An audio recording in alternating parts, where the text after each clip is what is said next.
Brand new week. Welcome to the Joy Business Report. Coming up this morning, China and France assure Ghana of signing an MOU for bilateral debt restructuring. Also, Managing Director of the IMF hints that Ghana and Sri Lanka have advanced with the G20 Common Framework for Debt Treatments. Meanwhile, IMF board to meet on second tranche disbursement for Ghana in the third week of November. And interest rates on money market goes up for the 33rd consecutive week as government secures 16.80% oversubscription of T-bills. Details coming up.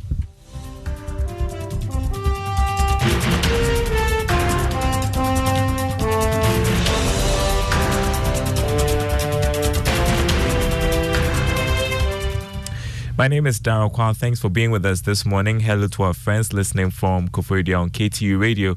First up, China and France have given some indication of signing an MOU with Ghana to restructure the country's bilateral debt. Finance Minister Ken Ofori-Atta disclosed this on the sidelines of the annual IMF World Bank meetings in Marrakesh, Morocco. George Rafi has more.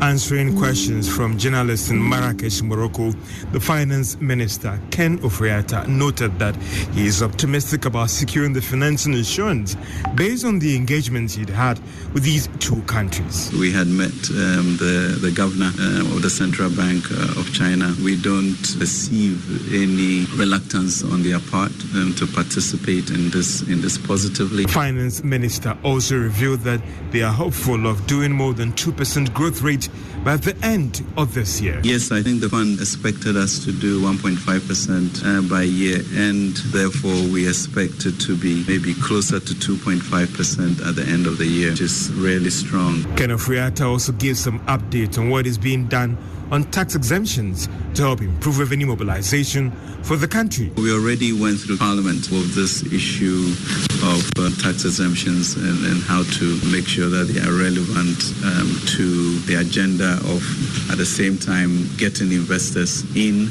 On inflation, the minister added that government is committed to working with the Bank of Ghana to bring the situation under control, promising that the slowdown that we are experiencing over the past 2 months could be sustained going forward.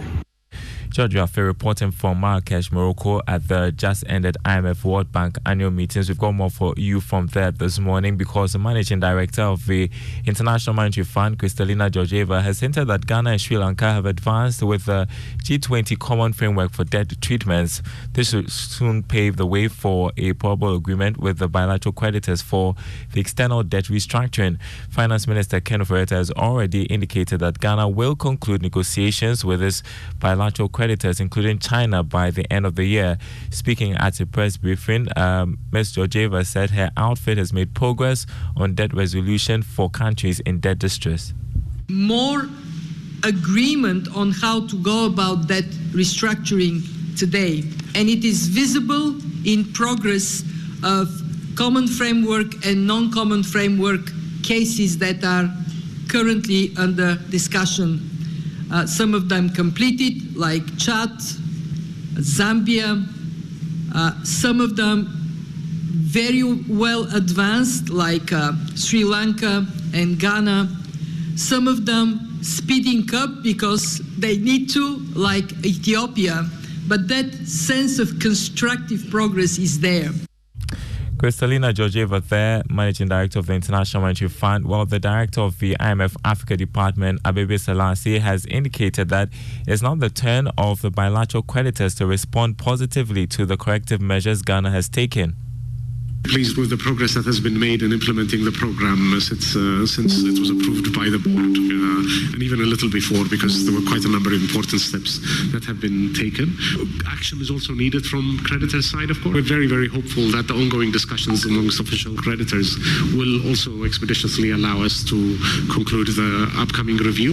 So Ghana has done its fair share, and it's for creditors to take steps. And we're not going to be asking the government to do more adjustments because creditors haven't asked either. So, we will provide all the information necessary so creditors can move, allowing us to go to the board as soon as possible. In a related development, the IMF board is expected to meet in the third week of November to consider Ghana's first program review and approval of the second tranche of $600 million. Government will, from this morning, begin negotiations with private external creditors and Eurobond bondholders in London. The negotiations will center on proposals that the Finance Ministry has made in restructuring the debt to these creditors.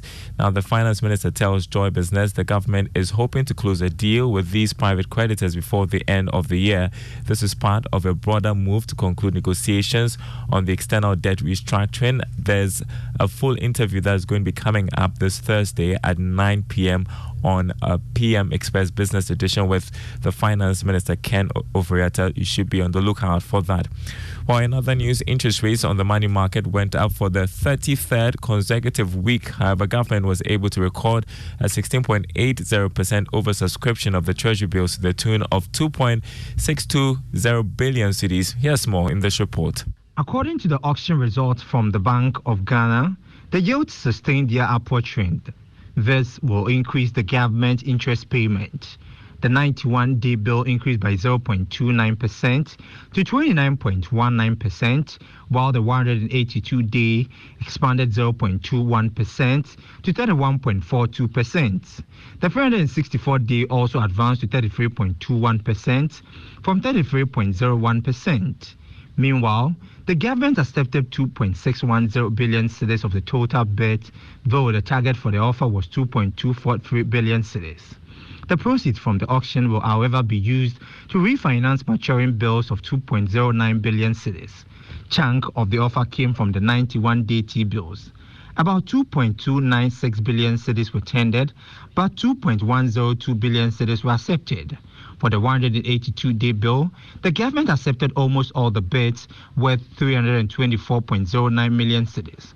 All the bids of 183.66 million cedis were also accepted for the 364-day bids. Let's move on now. The government, as the government rounds up engagements with stakeholders on the 2024 budget presentation, the Food and Beverages Association of Ghana is impressing on Cabinet the need to relook the growth and sustainability levy as well as the excise tax on sweetened beverages, fruit juices, and alcoholic beverages. According to the association, businesses in the food and beverages sector are reeling under economic pressure, stifling growth and sustainability. Samuel Agri is Executive Secretary of the association and has been speaking to Joy Business. Some of them have been the sustainability bill that seek to erode business profits, and then also some of the taxes that came on board. So we expect that some of these things that we know did not inure to the benefit of the Ghanaian business community. If you look at the taxes as it is, one imports, we have almost about 21 different tax and levies that are. Executive Secretary of the Food and Beverages Association of Ghana, Samuel Agri. The Logos Rema Foundation for Leadership Resource Development has called for a clearer path to economic growth and development by the government. According to economist and president Dr. Abu Bakr, the mismanagement of resources by leadership across the world is not in line with the will of God. Hence, the need for proper structures to be put in place to discourage people from siphoning public resources. He was speaking at a media engagement ahead of this year's 144 Hours Praise and Worship Festival. The people that have responsibility of governance should be the people of God. This whole thing about, you don't mix politics with religion is completely off. That's not biblical. It's not scriptural. I talked about the aspect of, governance, which is what you just asked about. I talked about the aspect of the economy being properly built. I talked about the aspect of education, training and development coming forth the way it should be.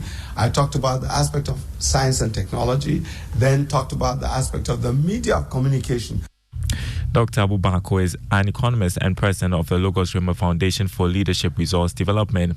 Unilever Ghana PLC has launched its Lifebuoy Carbolic Soap, which replaces the popular Guardian soap.